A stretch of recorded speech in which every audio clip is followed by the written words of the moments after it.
welcome to episode 2 of NASHI News. This episode will follow our normal format with breaking news from around the world regarding human trafficking, followed by interview with a guest. Today's special guest is Victor Malarek, a great supporter of NASHI, our mentor, and an all-round expert in human trafficking. But first, the news.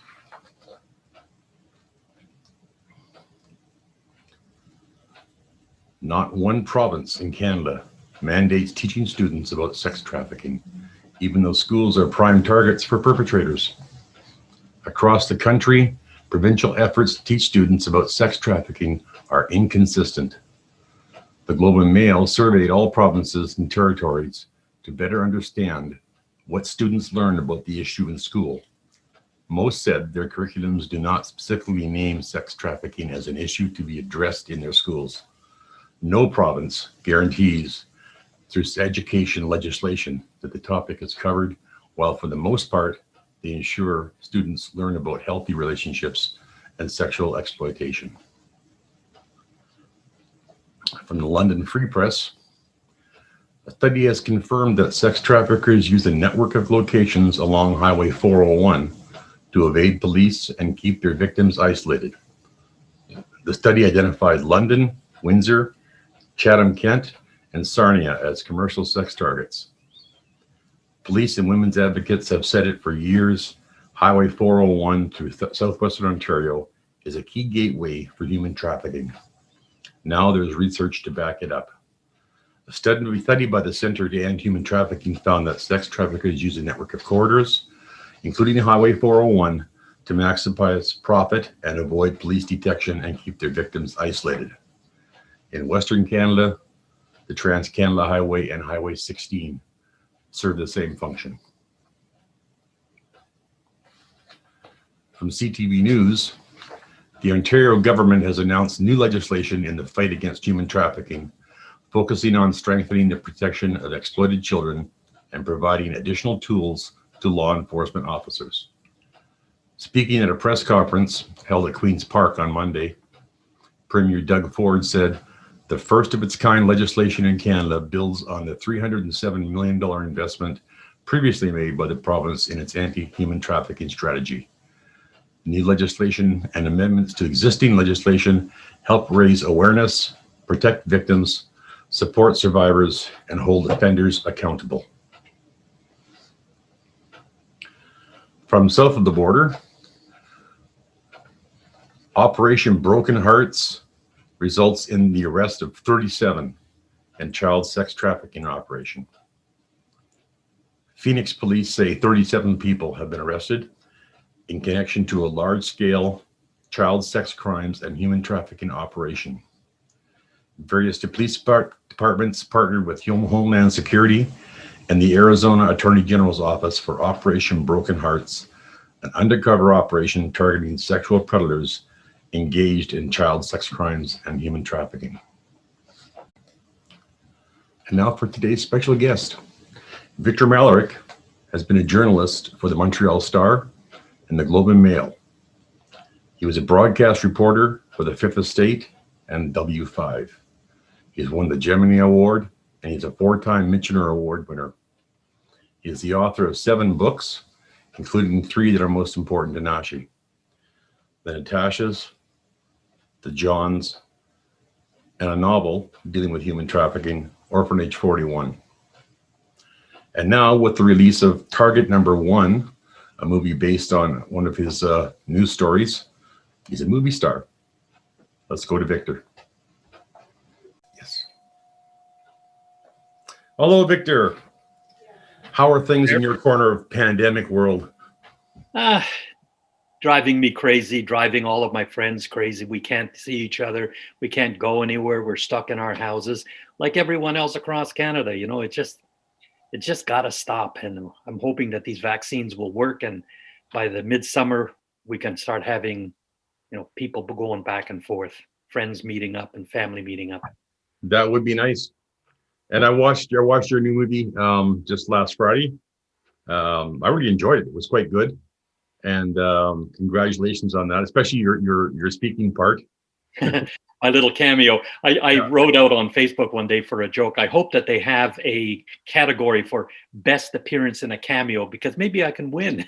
But, yeah, it was kind of fun doing that. I didn't know that they wanted me to speak or do anything, but to have me dressed up as a Mountie when basically the whole investigation doesn't make the Mounties look good was kind of ironic. It was ironic but fun.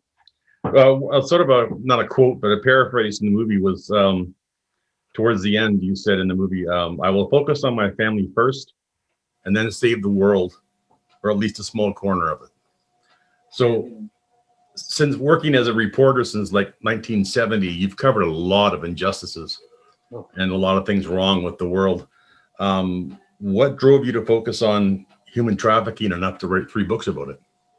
Well, there's been so many issues that I've been involved in over the years, human rights issues with refugees around the world fleeing war, senior citizens being abused in long care home places, the violence against women, the violence against children.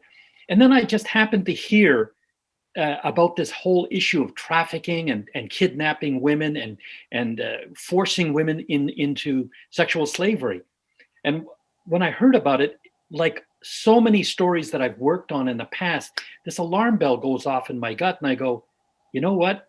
Maybe I should look into this. Not thinking that it was such a huge problem and a catastrophic problem around the world.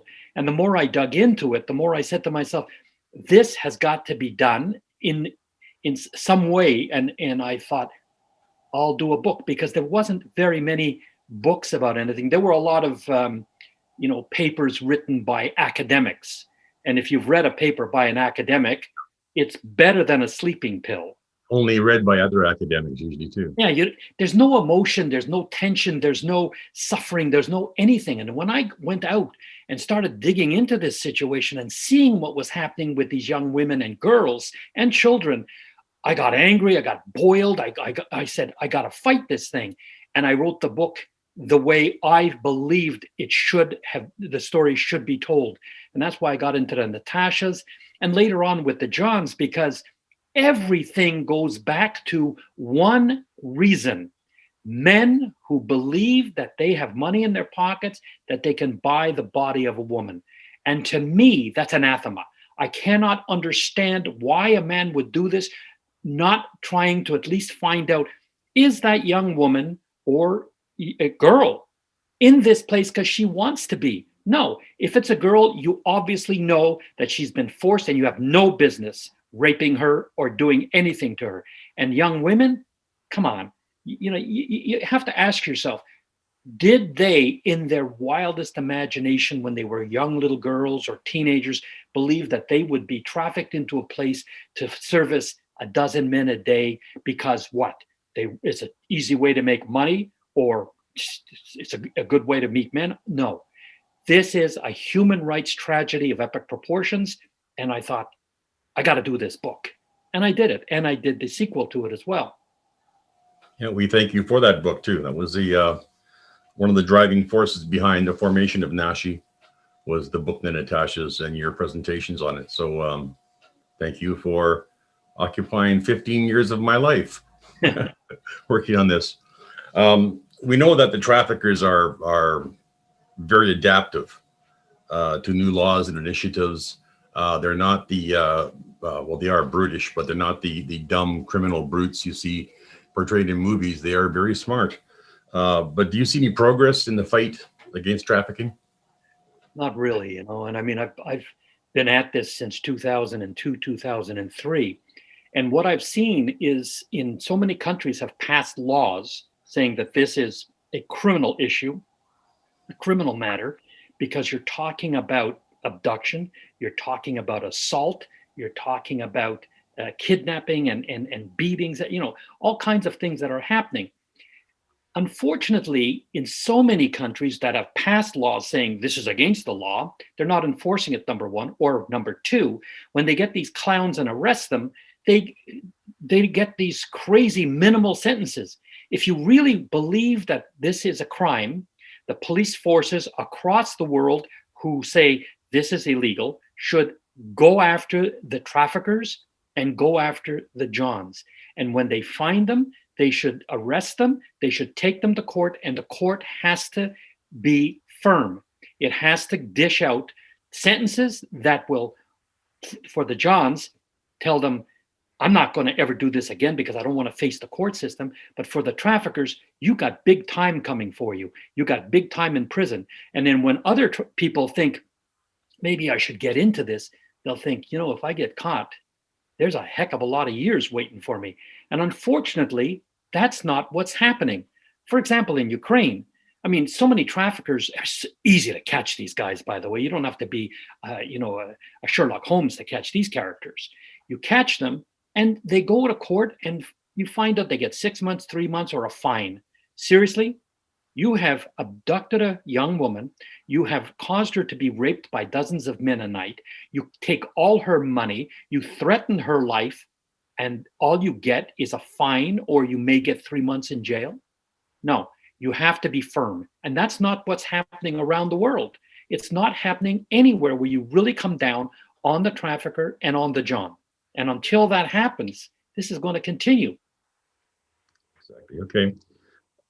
I seem to perceive a tug of war right now with the laws in countries between those who advocate for legalized sex work, usually ones who want to run a brothel, not actually be a sex worker, and those who want every aspect of prostitution banned because of their moral standings.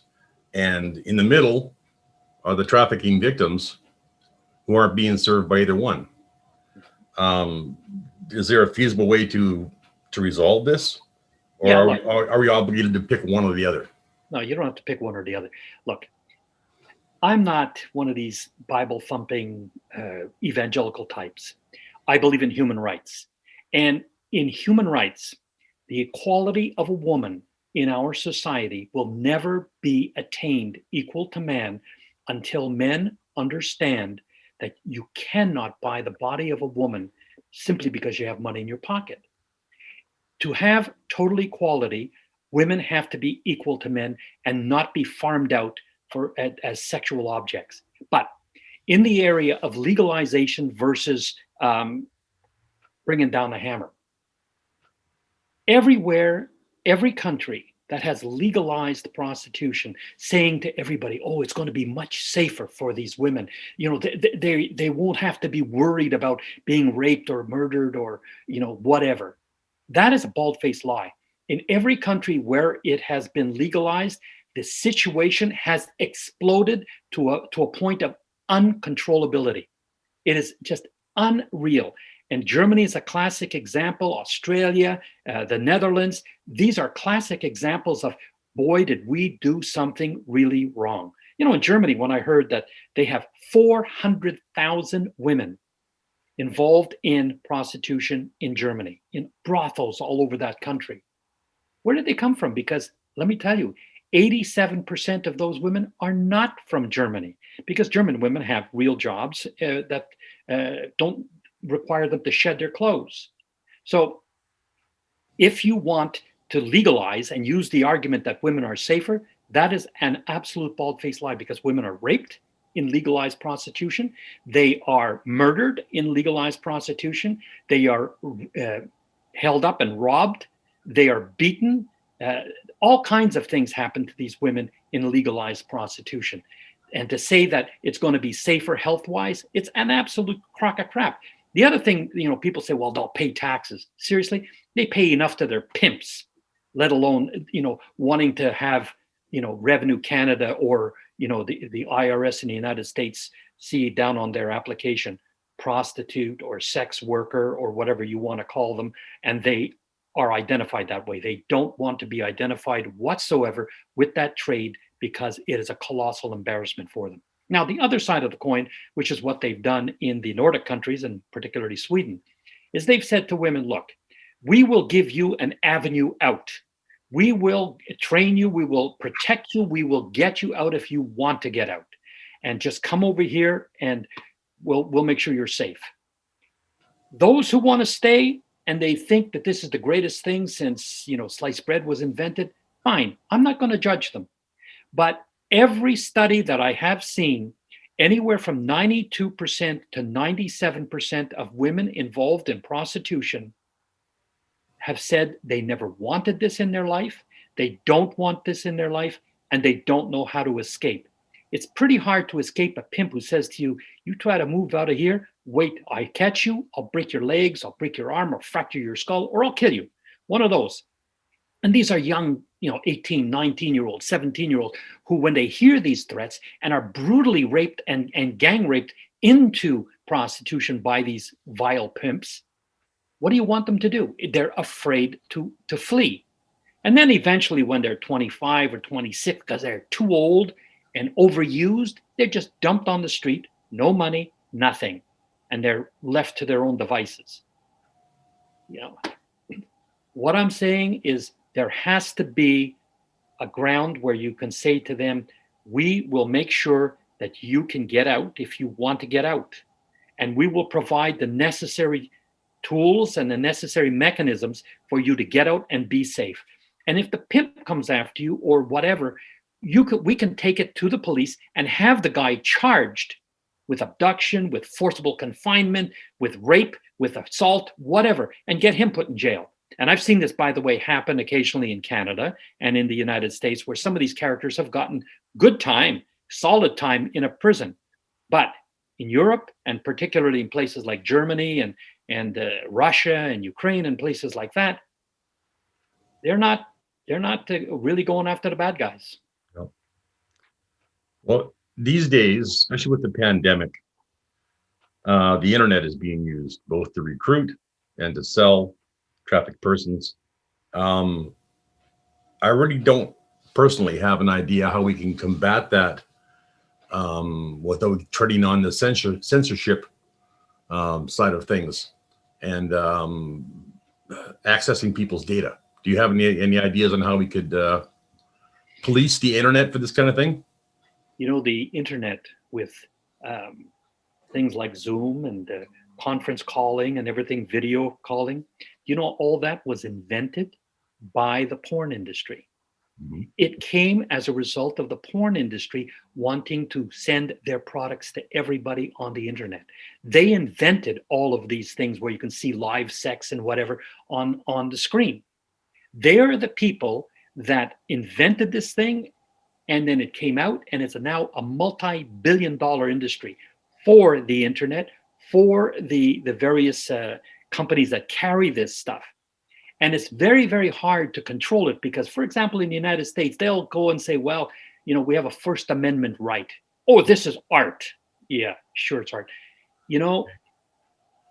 The only way that you can possibly control it is to educate young men, to educate boys, that what you're seeing on the internet is a form of slavery, sexual slavery, where a lot of these women have been forced. And when you see the brutality of what is on the internet and what these women and girls and boys have to endure, you have to say to yourself, no, I'm not going to watch this stuff. I'm never going to go onto this stuff, and just say, that's it, I'm done with it. But I got to tell you, to control the internet and all of the pornography that's on it, look, sometimes you just put in, I had a sore back and I needed to go and get massage therapy. Put in massage therapy, holy mackerel, it took me 3 screens to finally find a legal massage therapist. The rest of it was, hey, guess what? I can offer you, and it's nothing but sex. And the demand is there as well. I mean, I remember one quote where they said, if you took all the porn off the internet, there'd be one website left. It'd be called yeah. Porn. Yeah, you know what? You're probably right. It's a multi-billion-dollar industry, and it just keeps being fed and fed and fed with new material and more material.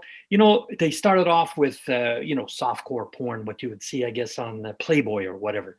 But now we're into XXX, and XXX is not pornography; it's torture. It is unreal torture of women, and it is a degradation of women. You cannot believe what you see. I was at a conference where this woman was there, and she was known as the porn buster, and she put stuff up on the screen. And I'm a guy who's been everywhere. I've been to war zones. I've been to horrific places. my blood, like my blood pressure went way up. I could not believe what these young women had to endure. So some piece of garbage wants to watch this, and you have to wonder what's between his ears, and what kind of a soul does he have, and what kind of a spirit does he have, what kind of morals and values and compass does he have. He doesn't. If that's what you get turned on by, you be one sick human being, and actually one sick animal. But to control the internet, this is a beast that is too gigantic and huge, and one in which nobody has enough money to fight it. And with the United States saying First Amendment right, freedom of speech, freedom of expression, freedom of whatever, you're up against a wall. Yeah, it may be a U.S. freedom of speech issue, but unfortunately, the websites are hosted here in Canada. Yep, they're hosted everywhere. And I'm pretty certain that at some point a government can, and they have, by the way, in certain countries, you can put the brakes on it. You're not going to use my platform. You're not going to use Google to get it. You're not going to use all of the various platforms to call up porn. I'm pretty sure you can do that. All you'd need is one country to say, "Oh, we don't care. Bring it here." As long as someone's hosting it, someone will find it. Oh yeah. This stuff is the easiest thing to find, and as I said, it's a multi-billion-dollar industry because men are just going to it in droves, in herds, in battalions. Yeah. Okay, I have one final question for you. NASHI's work in Ukraine is sort of a direct response to the failure of the government there, and in many other countries, to deal with orphans and abandoned children. What do you think is the biggest root cause there? And how can the average person help with a problem of this magnitude? When you look at over or more than 100,000 children trapped in these orphanages, and the kind of no chance at life that they have when they become adults, and how they fill the prisons, and how the young girls are trafficked into prostitution around the world and domestically. And that the government of Ukraine, since Ukraine got its freedom back in 91 or 2, has done nothing to really ameliorate the problem of these orphanages. These are warehouses, and they are horrific places for the soul of a child to die. That's all that they're good for. There are so many ways to change that system. Quebec, for example, which is where I'm from originally, had more institutions for every kind of child, and I was in one, whether you came from a broken home, your parents were too violent, you were mentally challenged, you wouldn't want to be this, born out of wedlock, but even worse, born as a result of incest in a family. But the Quebec government under the Parti Québécois way back in the day, in the early 70s, looked at these institutions and said, we got to shut them down. Ontario did the same thing in the early 80s. They began to shut them down and open up group homes, foster homes, all kinds of alternatives, including helping individual mothers who are too poor to handle the situation, to feed their own children and clothe their own children. And instead, you would throw them into an institution which costs a lot of money to have them there day after day after day. Well, the workers and the owners and the people who run them are raking money off the top. You can create a system. And by the way, I have gone to the ombudsman for children in Ukraine repeatedly and said, I can show you a path on how you can close all of these dens of suffering but you have to know what you're doing and how you do it. If you want, you can open group homes for those kids who the parents don't exist or don't want them or are too violent. And you can have almost a situation where it's like a home. You have a man and a woman there who are the group home parents. You can have foster homes for very young children who feel that they belong somewhere. But more importantly, you can take a lot of that money that was earmarked for the orphanages and give it to the mothers who want to keep their children but can't afford to keep them. It's not a hard thing to do. You know, when I was taken away with my brothers, holy mackerel, they put us into an institution that was costing so much money, but they would not give my mother the money so that she could take care of us and stay home. And, you know, most of the kids that I knew back in the late 50s and early 60s when I was in the institutions were from the same boat. They may have had a father who was abusive, who was disappeared, but then they go and they grab the kid because they want to save the kid. They want to help the child. You don't help the child by putting them in a large warehouse. You destroy that child. And this is what Ukraine has been doing for decades. It is about time that they look and say, every year, you know, so many thousands of these children so-called graduate. What do they graduate to? They graduate to hell. They've just been in purgatory for their childhood, and they go into a system where they come out on the street, they have nowhere to go, they have no financial support, they have no education, and you're saying to yourself, what is there out there for them? For the guys, it's crime. For the girls, they get targeted mostly for prostitution or slavery in some factory or whatever. It can be stopped. The Ukrainian government and every successive stupid bloody prime minister and president or whatever that has come since Ukraine got its independence has said they're going to do something. And what they've done to date is squat, and they should be embarrassed. But on top of everything else, we have in Canada the Canadian Ukrainian Congress, and then there's the World Congress, and they've done nothing about this. And I have spoken to them, and I've spoken from at various events and pointed my finger at them saying, this is a crisis. You are losing 100,000 children in these places. You are sentencing them to a life of hell, and you're not speaking out. If you want an issue to speak out about, this is one of, it's a human rights crisis in Ukraine, as it is in Russia, as it is in many of the former Soviet countries that were around back in the days of the Soviet Union. We have to speak out. And, you know, when I look at NASHI and when it all started, you got to do your little bit. And they've done a phenomenal little bit to help these little girls.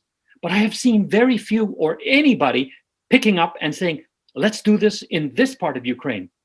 Let's do this outside of Kiev. Let's do this near Kharkiv or whatever, or Odessa. You know, it's not a hard thing to do, but you are actually touching the souls and lifting the spirits of these young girls. And it's something that is really, really good. And it's the same thing that we have to do for boys. We have to show the boys that we really care for them. And here's a way out for you before their childhood is completely destroyed. Yeah. So when we began the Maple Leaf House, the idea was that the boys always had the army, which would provide them training and their vocation. True. Now that's not such a good deal. No, not when you have to go to Eastern Ukraine and possibly get killed. So there's another issue there. Okay, I want to thank you for this. This was a very easy interview. I didn't have to pull any answers from you.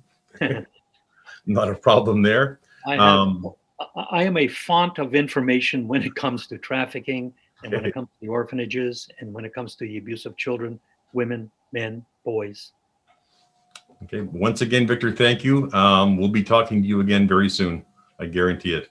Thank you, Andrew. Nice being here. Well, that's it for episode 2 of NASHI News. We hope you find it informative and thought-provoking.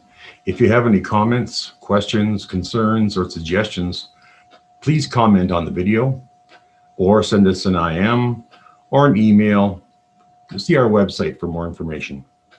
Thank you for watching. Please share.